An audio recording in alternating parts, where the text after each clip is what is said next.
Is it called strike one? Second inning now. We move on to further action. 2 on. Walt Weiss, the Portland A.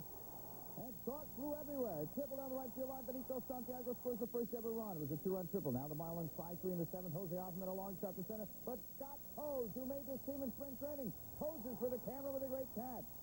First great play in Marlins history. Then top of the ninth, Florida Marlins up 6-3, and this guy knows how to close the door. Brian Harvey, and they get the strikeout of Offerman and Rene Lachemann, and the Marlins get the win. The Marlins are now 1-0 in their history. The Dodgers are now 8,215 up and 7,488 down. The Rockies were on the road in New York Shea Stadium, and former baser Fay Vincent taking in the action. Bobby Bonilla taking in the pitch from David Need and taking it out of the yard.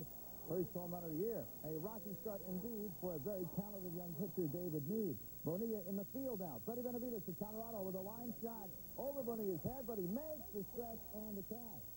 Those 10 pounds paid off there. Dwight Gooden getting more defense. Howard Johnson spearing the drive off the bat of Andres Galarraga and throwing him out. Nice dig here by Eddie Murray.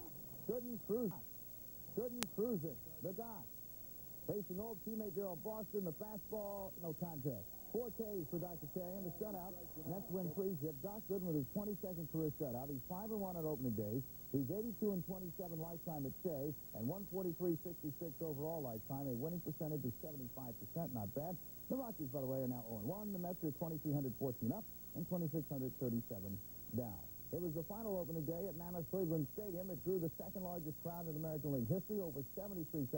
The Yankees were there, but the fans showed up for a final tribute to Cleveland's 2 fallen pitchers, Steve Olin and Tim Cruz. And it was an emotional day all the way around. The wives of the 2 late Cleveland pitchers accepting their husbands' jerseys as tribute. At this time, ladies and gentlemen, we ask that you stand and observe a moment of silence in memory of Indians pitchers Steve Olin and Tim Cruz.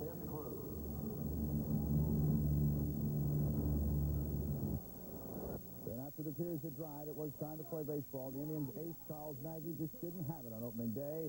Matt Noakes, a 3-run homer to right for the Yankees. This made it 5-1. Nagy's line, 5 2/3 innings. 11 hits given up, 7 runs. He will have much better days. Jimmy Key always pitches well against the Tribe. Then Kenny Lofton to strike out. Buck Stowalter and the Yanks win at 9-1. He went 8 innings, only gave up 3 hits and 1 earned run. He's 13-4 lifetime against Cleveland, and he's 4-0 in opening days. Ironically, he was the starting pitcher because Melito Perez had a hip injury. By the way, the last time the Bronx Bombers had 3 homers in opening day, 1962.